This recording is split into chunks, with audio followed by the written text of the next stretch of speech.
বাংলা ক্যালেন্ডারে 1433 জ্যৈষ্ঠ মাস, পঞ্জিকায় এই মাসটিকে মল মাস বলে উল্লেখ করা হয়েছে।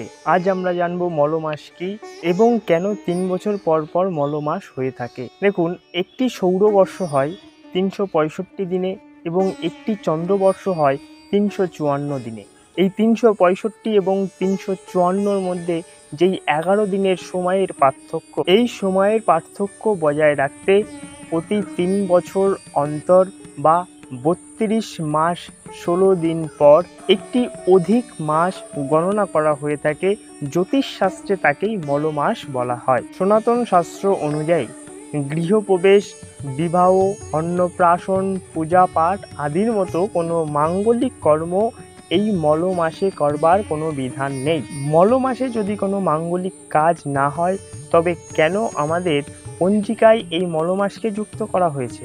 যদি প্রতি 3 বছর অন্তর এই মল মাসকে আমাদের পঞ্জিকায় যুক্ত করা না হতো, তবে আমাদের দুর্গাপুজো, কালী পুজোর মতো বিশেষ উৎসবগুলি প্রতি বছর ওই 11 দিন করে এগিয়ে গিয়ে শরৎকালের পরিবর্তে দুর্গাপুজো আমাদের গ্রীষ্মকাল কিংবা বর্ষাকালে পড়তো। তাই আমাদের পঞ্জিকায় বিশেষ করে মলমাসকে যুক্ত করা হয়েছে। মলমাস অর্থাৎ অধিক মাস। আমরা ক্যালেন্ডারে বা পঞ্জিকায় কি করে বুঝবো যে এটা মলমাস?